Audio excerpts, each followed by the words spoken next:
are on. So while we are doing that, I'm so grateful to welcome you, Shannon. And I'm going to probably do this a couple of times while we're building some traffic. And I'm actually going to send a quick little text to my good media maven. Here we go. And if you want to send me the link, I'll share it on my Facebook page as well. Let's see. I'll share it real quick. Yeah, let's see. Hang on. Hi, everybody. Folks are streaming in. Thank you so much. So glad to have you. We're on Rythmia's Facebook page and on a couple of other platforms as well. So we're so grateful. Thank you for joining us today, everybody, as people are starting to come into the loving room on our love stream today. So I want to be so grateful and welcome you all for joining us with Shannon Woodruff, who is an amazing individual. I'm so grateful that I've had the opportunity and pleasure to meet you, Shannon. And Shannon is really involved in modern mindfulness, and she's a meditation enthusiast, a reformed hustle mama, which we want to talk about, and belief clearing practitioner, mother of 3 tween girls, happy wife, and a businesses owner. And Shannon manages her busy life and all of the above. And also as one of the directors of Guidely, a new platform for connecting seekers with guides. And, over the past few years, Shannon has undergone a deep transformational experience that has caused her to step back and evaluate the impact that she's making in the world and take a deep dive into her personal purpose, how to show up more authentically in all aspects of her life, to clear away outmoded ways of being and belief systems that no longer serve. And the outcome has been a life that is incredible, with abundant opportunities, and one that delights her soul. So, and healing, a life of healing. So I'm so grateful to have you, Shannon, because your idea of the collective consciousness and the need to welcome shepherds of light, and that your purpose is to help guide the next wave of light workers to greater awakenings and empowerment and connection through your work. Wow, what a great purpose. Welcome, Shannon Woodruff. Thank you. And I know that bio is floating around somewhere. There have been some updates here and there on that. But for the most part, yes, that's who I am and what I do and how I show up. And I'm so excited to be here with you today. Thank you. Well, would you like to take a moment and update us on what's going on with you and the changes to the bio? Yeah, we'll probably get there as the conversation unfolds. But most, what I'm really excited about is my work at Guidely, and that's how we connected several months ago now. And I remember when we first had our alignment call, and we had such a connection and such great conversation, which I now know is something that you have a gift for. Everyone I've talked to who knows you, I love JJ. I'm so connected, and so I also share that sentiment. And yeah, it's so incredible what we're building and what we're doing and how we've connected through that. So I'm so grateful. So, well, that is a great place to start. You ended up at Guidely, but will you tell us a little bit about your process of germination? When you had that deeply transformative experience that caused you to step back and look at your life, where you were then and where you are now, and how you got from there to here? Yeah, which is what, really what we unpacked, I think, on that first conversation. We connected so deeply on that germination period, because I think so many of us know that we're here to serve and step into greater presence and power, as light workers and light leaders, and connecting people to source and to God, doing our part. As there's this quote I love that's it's Fleet Foxes. It's some indie band. I don't know if you know them, but the quote I love, it's from this song, and it says, I'd rather be a functioning cog in some great machinery, serving something beyond me. And so I always knew that I wanted to serve and step into this role somehow. It started, I feel like, let me start at the beginning, but I've always been an entrepreneur, hustle mama, so reformed hustle mama. Several businesses under my belt. I started a baby boutique in my early 20s. Economy tanked. I found myself at home with 2 small toddlers and bins of beautiful merchandise. And I started selling it on Etsy, and really, started getting into the online marketplace world in those beginning stages. So we're talking 15 years ago, and really enjoyed it and achieved success. And it kind of morphed into another business that was a handmade business, if you will. So handmade in the beginning, zipper pouches, reusable snack bags, some boutique clothing items.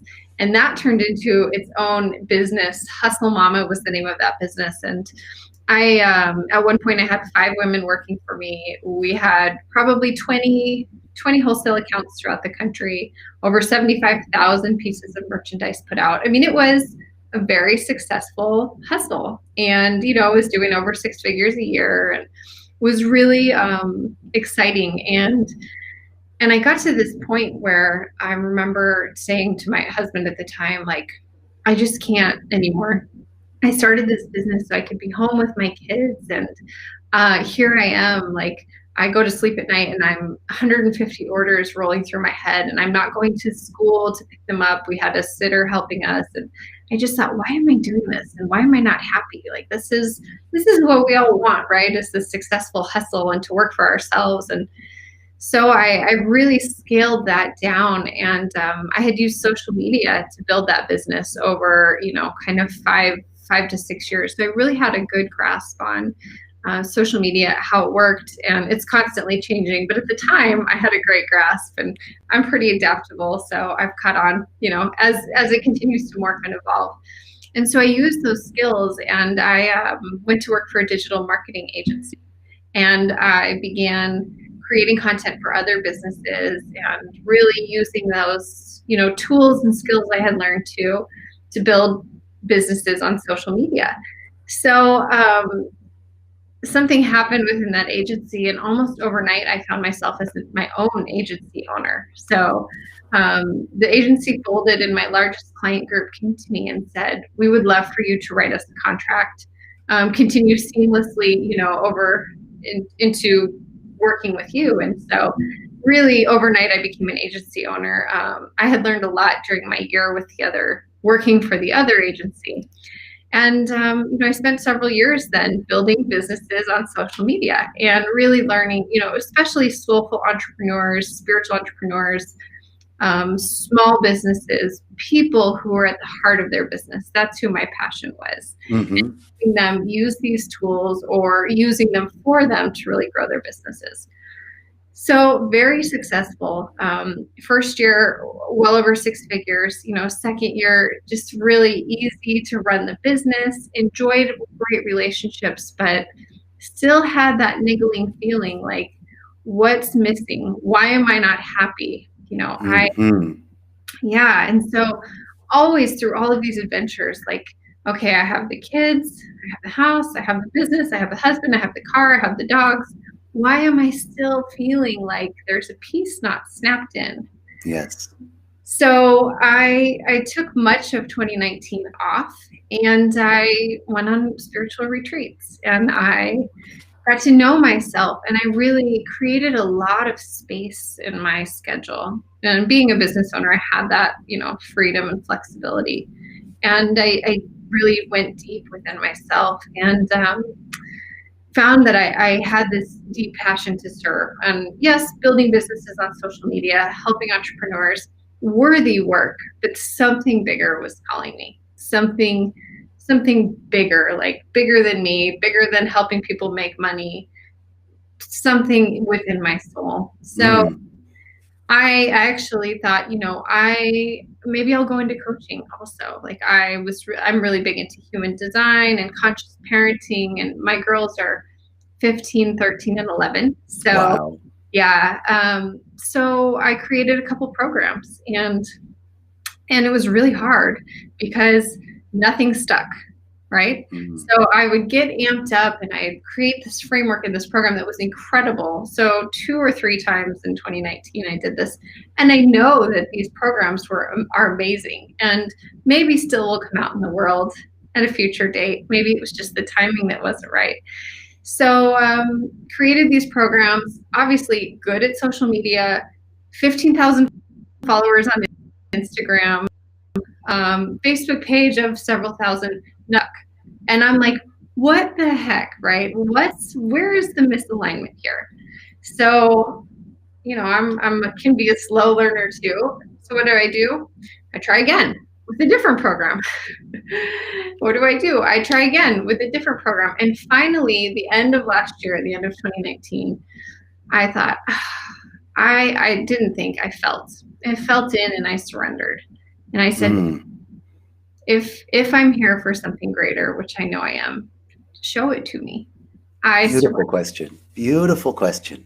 Yeah. And I don't have to hustle. I don't have to earn it. I don't have to prove it. What is meant for me will come for me.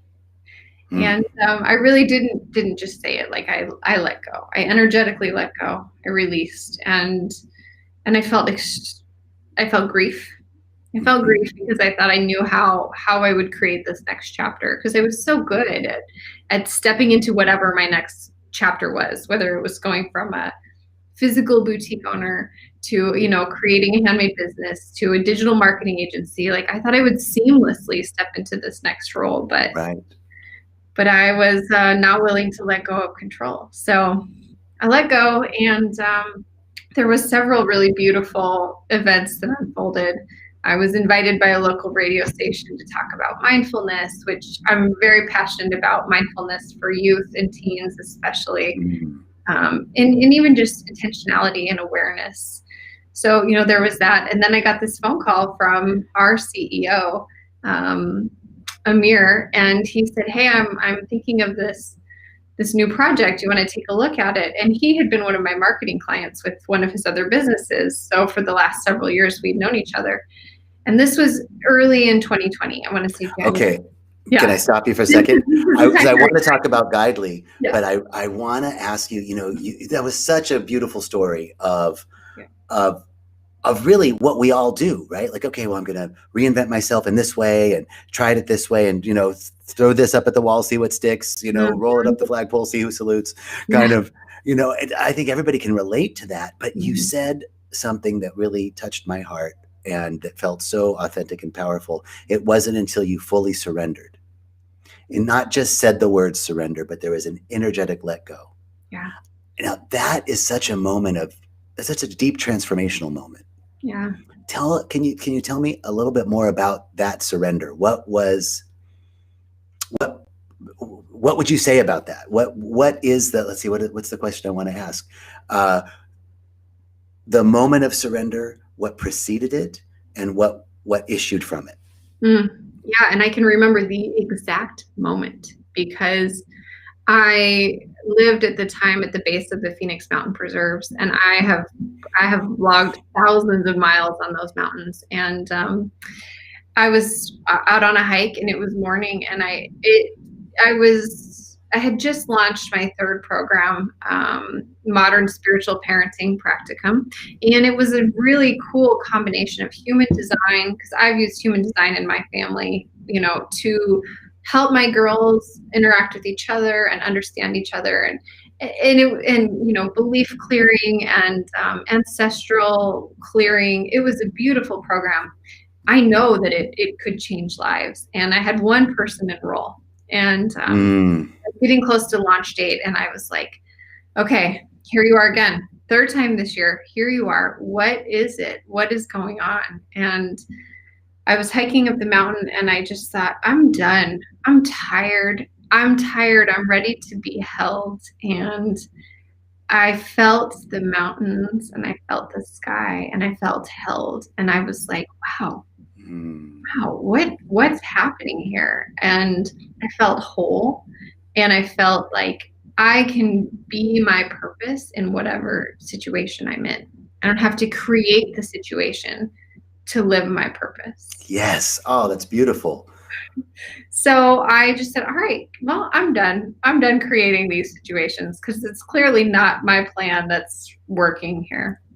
And I have this mantra that I've used for years, and it's pretty magic. And I went into this mantra, and it's a human design kind of based mantra. So I'm a generator, which we're designed to respond. And, the mantra is, the perfect opportunity really come for us when we're in our vibration and we're really, our motor is purring. And this mantra is, the most delightful opportunities are hovering in my field. And I wanted this, and I said it and I felt it, and I carried it up the mountain and down the mountain and into my car, away from the trail and into my day. And it became really part of who I was, and it still is. Like, I just feel it like running through my energy all the time. And it was an uncomfortable couple of weeks or months, but it wasn't very long between that real surrender and when the opportunity to work on Guidely came along, which is the bigger thing that feels, like the purpose, the service, the heart of really, one of the big pieces that I'm here for. I love it. And, for me, I love that you were walking up a mountain in this moment of surrender, right? Like the metaphor of climbing the mountain. Paul Farmer, who has a beautiful book called Mountains After Mountains. And it was about his work with in Haiti, around providing medical care and food in Haiti. But Mountains After Mountains, it's like, especially on the spiritual path, right? Each summit, there's another summit, right? And so that metaphor of you climbing the mountain and releasing that which made your way more difficult, right? Like shedding. I just have this image of you climbing and things just shedding from you as you are climbing up the mountain. And as you descend, this sort of goddess descending, right? Like coming down from the mountain. I love the metaphor. It's so beautiful. But it didn't feel like that because I was also grieving. Like, I think that's a part that's really important, is letting go of what my ego thought it would look like, and in grief over what I had a year, been preparing for, really trying to launch this next chapter. It was very difficult too, to let it go. And I think that's the key with surrender, is that we have to be willing to experience every aspect of what we're experiencing. So grief was that part for you, but it's like there's not one part of you or of anyone who gets to that moment in life where our back's against the wall, we throw up our hands, and it's like, I can't. We finally stop relying on ourselves. You said I had to stop my own planning. Right? Because it clearly wasn't working, right? And we finally stop relying on our little s self and rely on that big self. And in that moment, there's that deep realization, that deep surrender, that every single thing that you are experiencing, every thought, every aspect of you deserves to be loved, no matter what it is. And that's a little uncomfortable because there are things that we would normally want to push away or suppress. Yeah. So this led you to this opening. Right. And I love the mantra that there's, what was it? Wonderful opportunities in my field. The most delightful opportunities are hovering in my field. I love that. The most delightful opportunities are hovering in my field, just waiting to be accepted. Yeah. And I get this feeling of like turning a corner, right? And oh my God, there it is. Like, there's the thing that's going to help me, serve me, grow me, heal me, love me, and just continue that like expectation. And they show up. Well, I mean, it's so consistent with spiritual principle, because the spiritual principle is the fullness of spirit is everywhere present in its fullness, always. It's not like bigger where Deepak Chopra is and somehow smaller where you and I are, right? It's or bigger where the Dalai Lama is, but not where, somebody else is. No, it's equally distributed. All of the possibilities present every time. Those delightful opportunities hovering in your experience are waiting for us to accept them. Yeah. They're waiting for our acceptance to make them real. So they're like right there. And we have the power to open up to receive that. I love that. I love it. So we have a guide on the platform, Liana. Do you know Liana? Not personally. Well, she said this phrase to me, and I say it a lot now because I can look back and see really how true it's been in my life. And it's probably a common phrase, but you have to move the jalopy to bring in the Rolls Royce. So hung up on my jalopy, my plan that I thought it had really, once you pull that out of the parking spot, then there's room for your big, beautiful, manifested vehicle to pull into that parking spot. So, but we have to let go of it, Yes. Yeah. Yes. I mean, surrender is being willing to give up what you are for what you want to become. Mm-hmm. Right. Yeah. So this led you to Guidely, and there was actually a question. Molly asked a question in the chat about how to spell Guidely. She said she couldn't find it, and I thought, well, this would be a good opportunity to talk about Guidely. Perfect. Yeah. So it's not an app yet. That will be phase 2.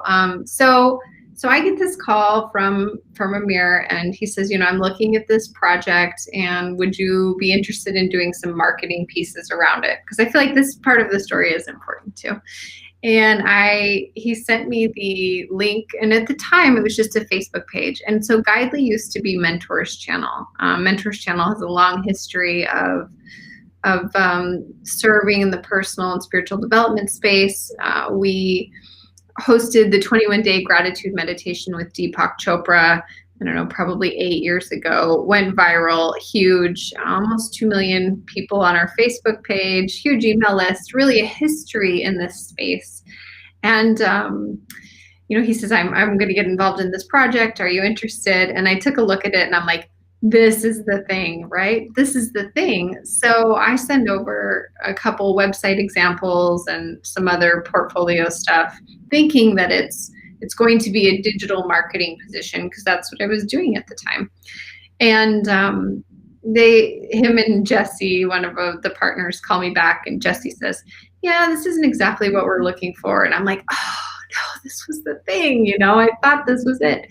And then he says, but we're curious, and this may not be something that you do, or if you know someone, but we would like someone to interview the guides for the platform. And, they were building at the time, the concept, and it still is to build a marketplace to connect people who are looking for personal and spiritual development, mentorship, and coaching. So, really a marketplace where you can be connected with someone who's walked the journey before you. So they say, we're looking for someone to interview the guides. And I'm like, yes.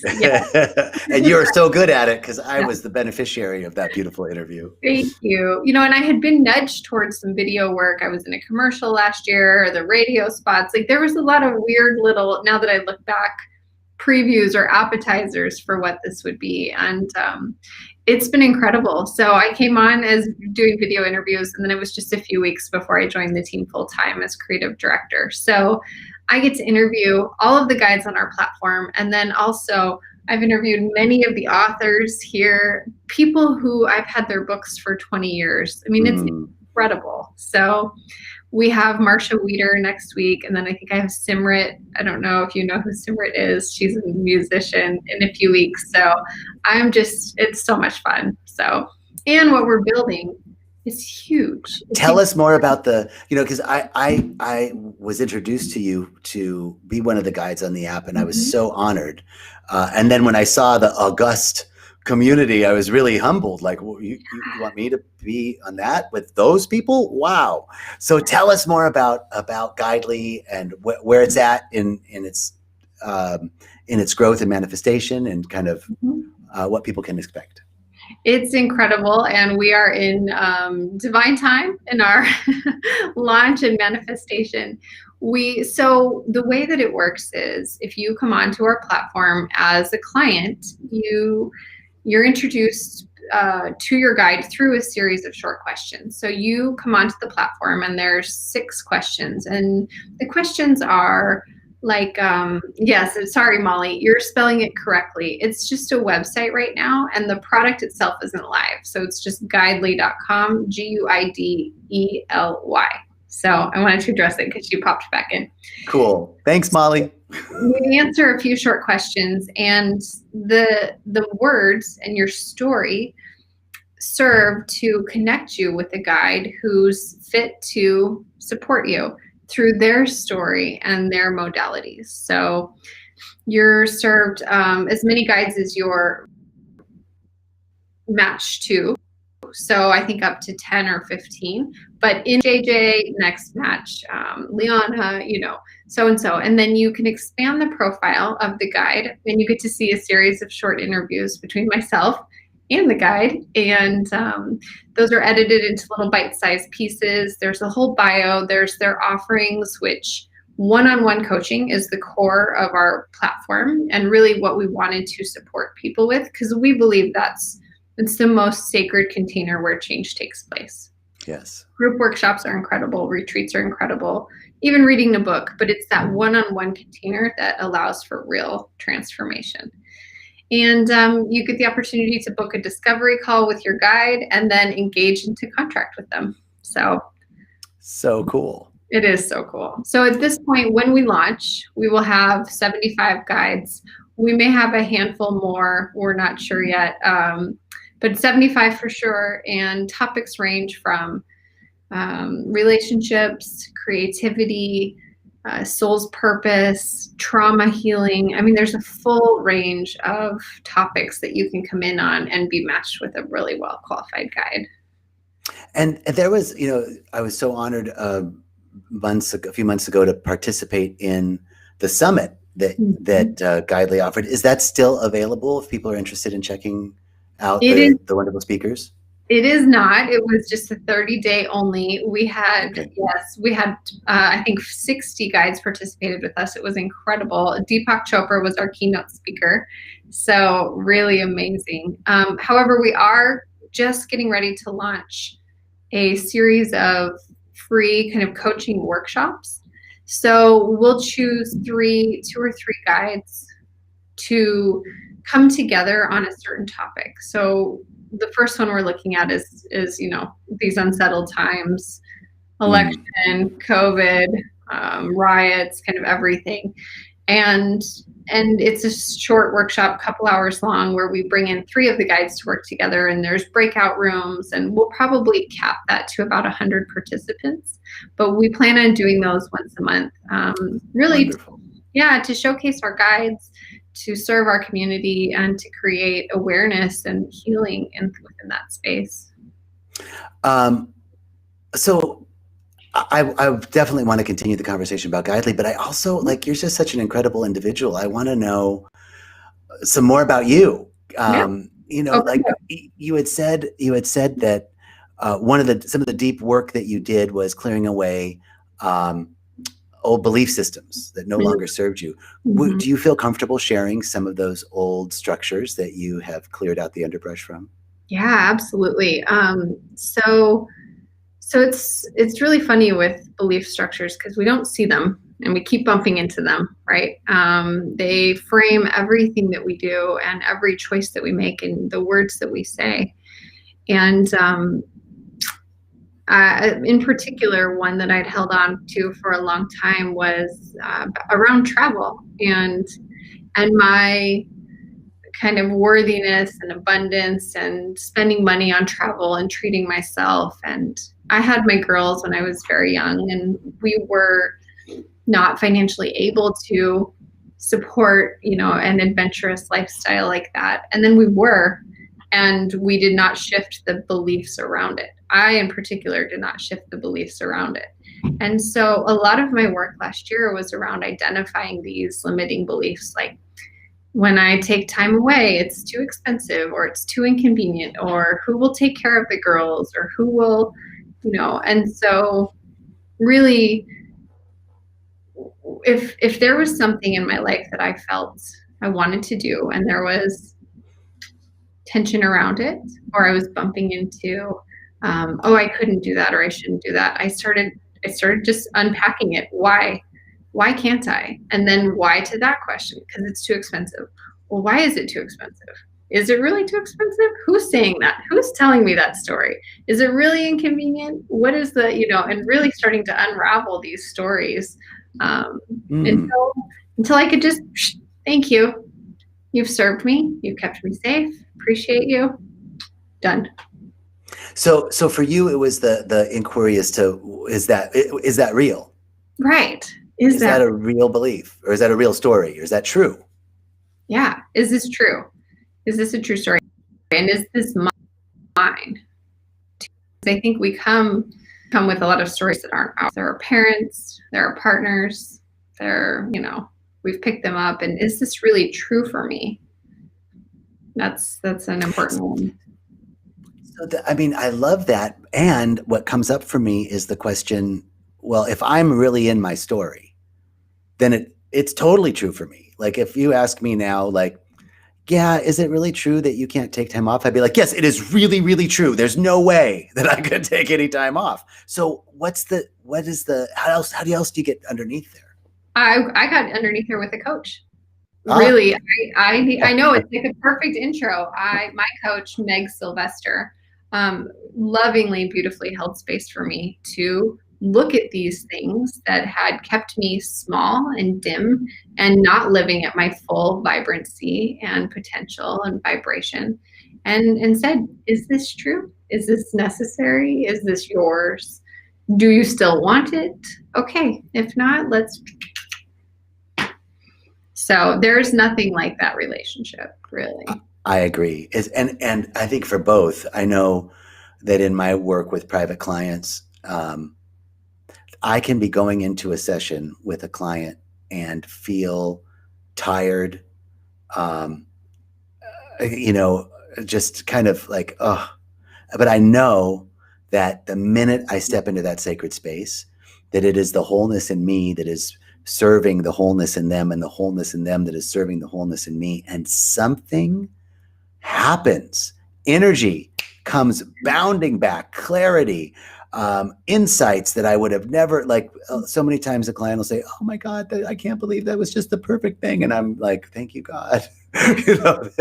Something's moving through us. So yes, that relationship of client and practitioner, client and coach is so sacred. And I'm glad you brought that up.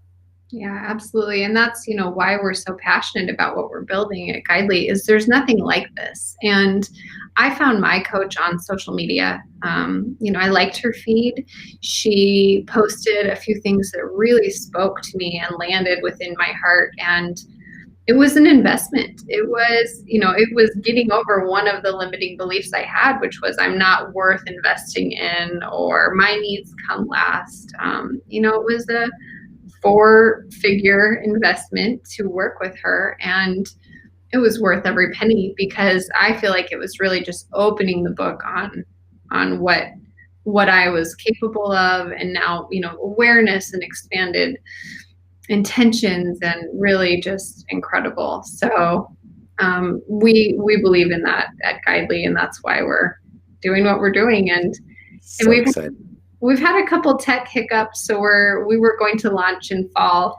We're in fall, and it's looking like we'll launch in winter, keeping it open and divine timing. But everything will unfold as it should.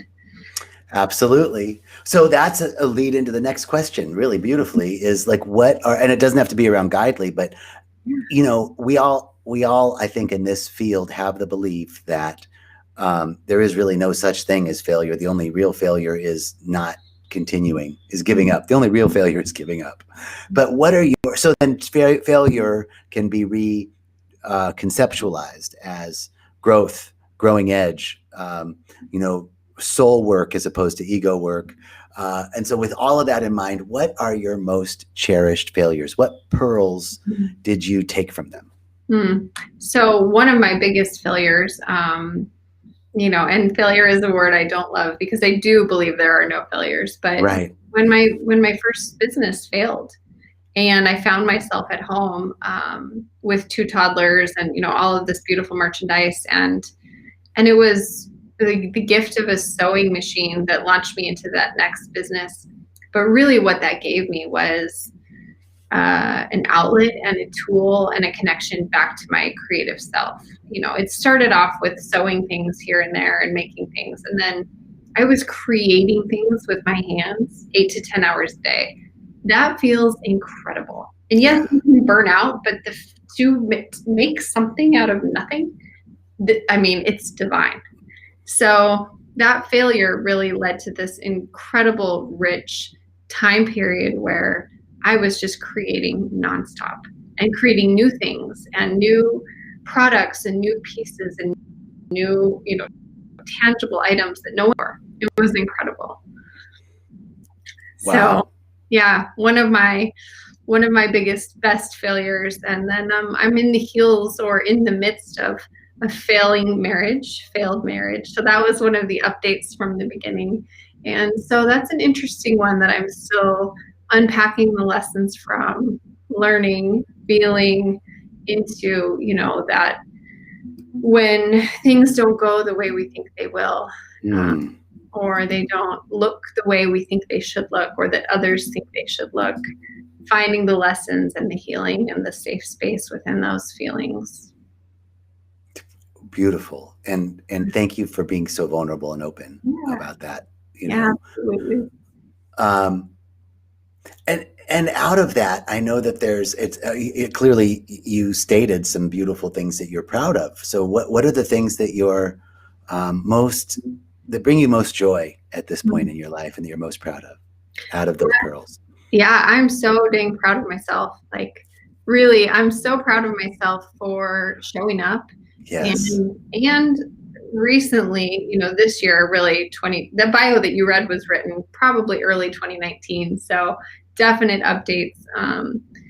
This year, I've really started feeling my feelings, and really probably recently in the last couple months, like, it was always everything's fine, keeping it together, busy, go, go, go, and not allowing space to really metabolize my feelings. And especially around a failing marriage, struggling teenagers with COVID,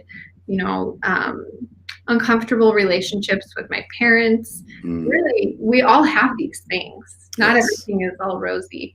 And feeling them, giving myself the space to lay on my kitchen floor and cry for 20 minutes, or scream into the pillow, or laugh hysterically, physically sitting in the emotion. Because if we don't, they come out in times and in ways that aren't healthy. Yes, absolutely. I love that phrase that there is not one part of me that doesn't deserve to be loved. It doesn't deserve to be appreciated. When you said that earlier, even the screaming into the pillow, even not one part, all of the warts, perceived warts, beautiful. Thank you. Okay. So I have a couple of rapid fire questions for you. Okay. I'm ready. Okay. So I have to say, I heard this, something like it. I was listening to a Brene Brown podcast. Junkie I know. Here. Yeah. It was her interview with oh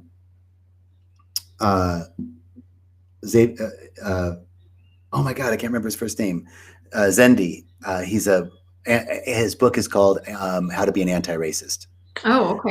And I can't remember his first name all of a sudden. I'm so sorry. But so I heard this and I was like, oh, that's really cool. I'm going to try it. So here's some rapid fire questions. Yeah, so fun. What are you binge watching right now? I'm not watching a damn thing. All right. Nothing. Okay. Not YouTube, no like little spiritual things. No, in fact, I because I'm creating so much content and I'm interviewing people, and although that's slowed down a little bit lately, I find it very difficult to consume as well. And so I find that in my life, I go through phases where I'm consuming like crazy, shows and books and podcasts, and then phases where I'm only creating. And I'd love to find a middle, but I find that I do best when I'm kind of in one zone for several months, and then I'm in the next zone for several months. Okay, so what was the last thing that you were watching or binge watched? I binge watched The Marvelous Mrs. Maisel on Amazon, and it was so funny. So okay.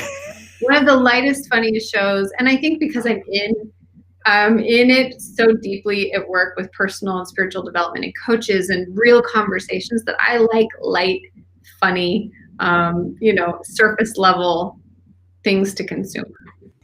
What is on your nightstand? What are you reading? Oh, I've got several. So I have Initiation on my nightstand, and then I'm also just diving into the 72 Names of God, which is incredible already. And Burnout, which was a Brene Brown. She interviewed these sisters on burnout, and that's really where I knew what I was doing with my emotions, and I would just want to share this one analogy that they share about feeling emotions, because I see some people commenting on this about not crying and emotions, is that it's like being in a tunnel. Did you listen to this one? Yeah, it was incredible. And it's like, we can't come out of the tunnel this way. We have to just go through the tunnel so we can get to the light.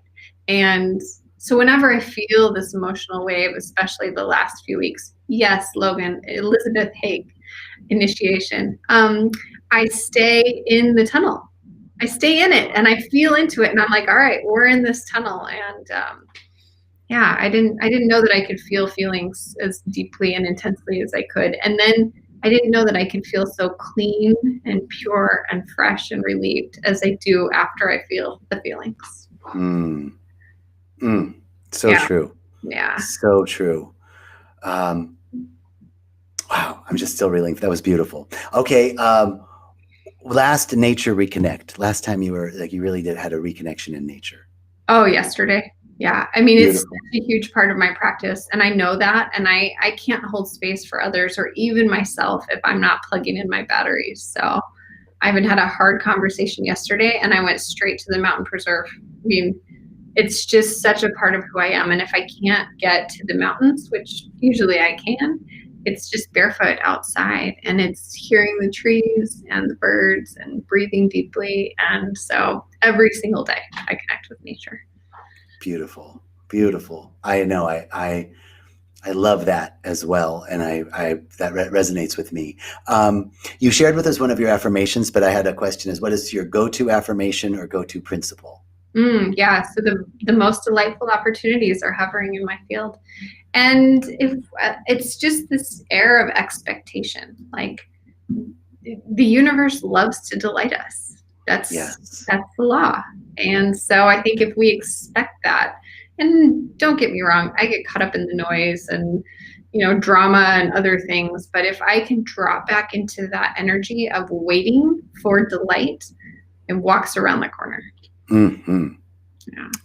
I love it. And most influential person in your life, mentor, teacher, relative, family member? Oh gosh, that's a good one.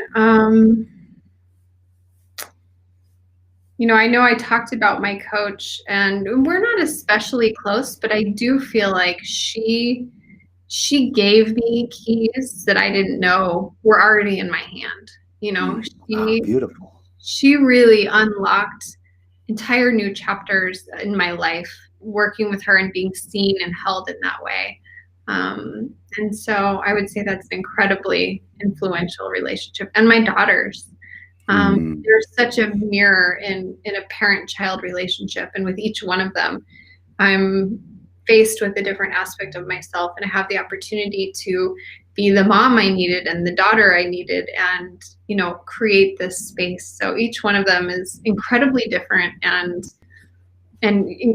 hugely impactful, and I'm sure they always will be. So absolutely. Oh, okay. And if there was one question, I'll put it in two ways. Is there a question that, since you are an interviewer and an outstanding one, what question would you ask that I haven't? Or if that doesn't come to you right offhand, what is the one thing that you would like us to know, or piece of information that you want to share? It could be something about you. It could be some random fact that you have in your head that you like, anything. So any of those two, like either of those. So there's two questions that I love to ask that are my favorite. And it is, if you could share with me a critical point in your life journey and a message you would tell yourself if you could go back in time. That's my favorite question. And then my second, which is always fun and funny because you never know what you're going to get, is describe yourself in one statement. And people, my coaches, my guides on the platform, they either get it right away or it takes them 5 minutes and they have to think through it. So I'm going to answer the second one. And I like to say I'm a human sparkler. So that's it. Just, doing my best to spread light and love in any situation, whether I've created it or not. I am so grateful for this time, Shannon. I'm so grateful for the way that the universe has brought us together, for that delightful experience that was hovering in my awareness, waiting to be realized, known as my relationship with you. Thank you. Thank you. Yes. Thank you. I'm so grateful. So grateful too. And I love the comments and questions that came in. I'll try and go back in the feed and answer them. I'll type in answers for you guys, but it really means a lot when there's back and forth. So thanks to your wonderful audience. I know we had some great comments, everybody. Thank you so much for joining us. And just knowing that each one of us is led to an ever increasing good, an ever widening field of awareness, and an ever deeper connection with the source of all of life. Thank you, thank you, thank you. And we'll see you guys next week. Thanks, Thank JJ. you.